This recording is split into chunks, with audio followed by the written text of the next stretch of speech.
जय भीम, नमो बुद्धाय साथियों। मैं संघमित्रा गौतम, लक्ष्य कमांडर, भारतीय समन्वय संगठन लक्ष्य लखनऊ से। साथियों, ये किताब जो आप मेरे हाथ में देख रहे हैं, इसे नानक चंद रत्तू जी ने लिखा है, डॉक्टर अंबेडकर के अंतिम कुछ वर्ष, जिसे ट्रांसलेट शीलप्री बौती जी ने किया है। तो इसमें अध्याय 6 है, जिसमें लिखा है डॉक्टरेट्स की उपाधि से सम्मानित। इसे मैं आपको पढ़ करके सुनाना चाहती हूँ। डॉक्टर अंबेडकर कोलंबिया विश्वविद्यालय के विद्यार्थी रहे थे। उनके अध्ययन की स्थिति और ज्ञान की पिपासा का वर्णन नहीं किया जा सकता। केवल अनुमान इस बात से लगाया जा सकता है कि वे विश्वविद्यालय की लाइब्रेरी में प्रवेश करने वाले प्रथम व्यक्ति होते थे और निकलने वाले अंतिम व्यक्ति। जब लाइब्रेरी के बंद होने का समय आता तो वह पढ़ने लिखने में निमग्न रहते और पुस्तकालय अध्यक्ष को उन्हें जाने के लिए अनुरोध करना पड़ता था। जब वह लाइब्रेरी से बाहर आते तो उनका छोटा बैग, उनके कोट की बड़ी बड़ी जेबें, वह दोनों हाथ नोट से भरे होते, जिन्हें वह अपने विशाल अध्ययन और खोज से तैयार करते थे। ज्ञान सदैव सभी जगह सम्मान पाता है। कोलंबिया विश्वविद्यालय ने सन 1917 में साम्राज्य की अर्थव्यवस्था के प्रांतीय विकेंद्रीकरण पर उनके द्वारा पेश किए गए शोध पत्र भारत का राष्ट्रीय लाभांश एवं ऐतिहासिक एवं विश्लेषणात्मक अध्ययन को स्वीकार किया था। उस विश्वविद्यालय ने उनके द्वारा स्वतंत्र भारत के संविधान का प्रारूप तैयार करने जैसे महान कार्य, समाज सुधार के कार्य और मानवाधिकार के सजग प्रहरी होने की दृष्टि से उन्हें डॉक्टर ऑफ लॉ की मानद उपाधि से सम्मानित करने का निर्णय लिया। 26 मई को उपराष्ट्रपति एस राधाकृष्णन ने डॉक्टर अंबेडकर को बधाई दी। मैं अखबार में ये पढ़कर बहुत खुश हूँ कि कोलंबिया विश्वविद्यालय आपको डॉक्टर ऑफ लॉ की मानद उपाधि से सम्मानित कर रहा है। हमारे संविधान के बाबत आप द्वारा किए गए महान कार्य की ये समुचित व्यवस्था है। मेरी हार्दिक बधाई। 27 मई को डॉक्टर अंबेडकर ने डॉक्टर राधाकृष्णन को उत्तर देते हुए कहा, मुझे ये कहते हुए खुशी हो रही है कि भारत में कोई तो है जो मुझे सम्मानित किए जाने पर मेरी प्रशंसा करने को तैयार है। 31 मई शनिवार को डॉक्टर अंबेडकर नई दिल्ली से मुंबई आए। सिद्धार्थ कॉलेज के प्राचार्य डॉक्टर BS पटानकर व रजिस्ट्रार मिस्टर KV चित्रे ने भारतीय क्रिकेट क्लब में रात्रि भोज पर उनका अभिनंदन किया। डॉक्टर पटानकर ने कहा कि ये कितना विचित्र है कि किसी भी भारतीय विश्वविद्यालय ने आज तक डॉक्टर अंबेडकर को सम्मानित करने की बात नहीं सोची, जो भारत के संविधान के मुख्य शिल्पी रहे हैं। यहाँ तक कि मुंबई विश्वविद्यालय, जिसके वे छात्र थे, उन्होंने भी ये कदम नहीं उठाया, बल्कि उसने तो यही समझा कि उन्हें विदेशी विश्वविद्यालय द्वारा सम्मानित करने के लिए छोड़ दिया जाए।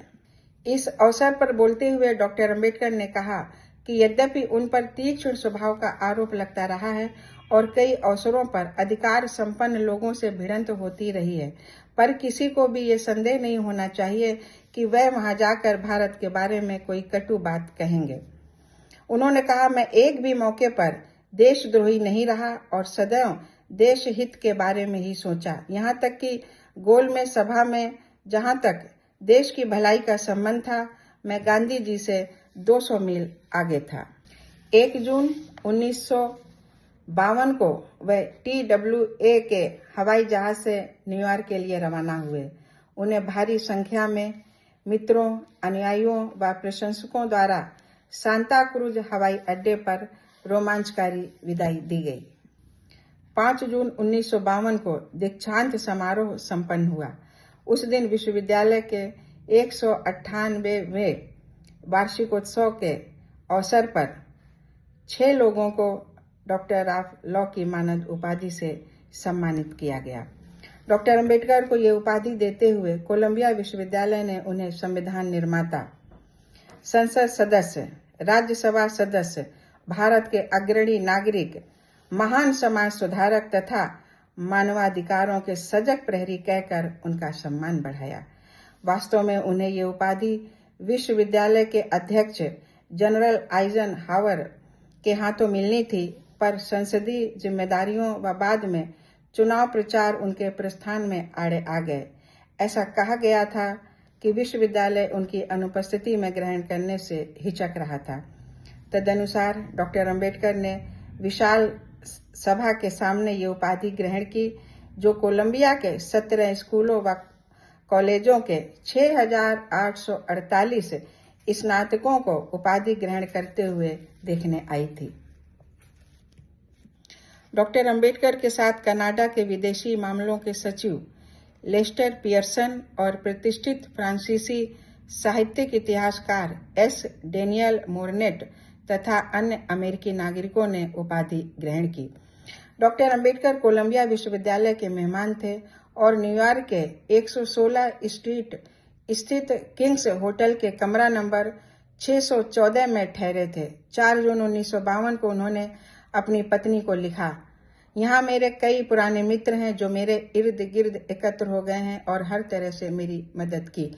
मैं प्रोफेसर डिवे से मिलने को आतुर था, पर 2 जून को ही, जबकि मेरा हवाई जहाज रोम में था, उनकी मृत्यु हो गई। मुझे बहुत अफसोस है।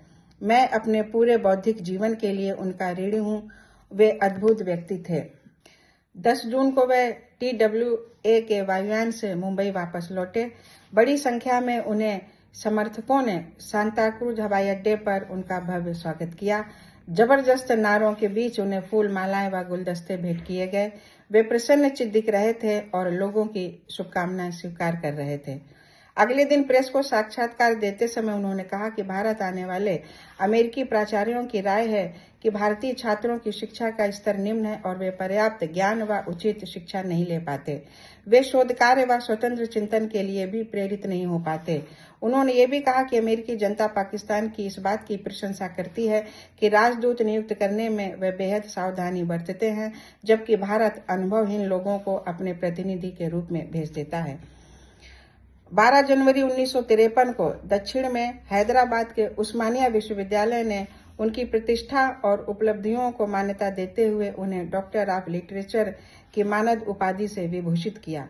पूरे भारत में यही एक ऐसा विश्वविद्यालय था जिसे भारतीय संविधान के मुख्य शिल्पी को उनकी प्रतिष्ठा, श्रेष्ठता और विद्वता के लिए मान्यता देने का श्रेय जाता है। यह आश्चर्य की बात है कि उपराष्ट्रपति डॉक्टर एस. राधाकृष्णन व उस्मानिया विश्वविद्यालय के अतिरिक्त किसी भी भारतीय विश्वविद्यालय, राष्ट्रपति, प्रधानमंत्री, राज्यपाल, मुख्यमंत्री, केंद्र व राज्य सरकारों के मंत्री, प्रतिष्ठित नागरिक या हिंदू, मुस्लिम, सिख, ईसाई की किसी भी संस्था ने इस महान व्यक्ति को शुभकामना नहीं दी।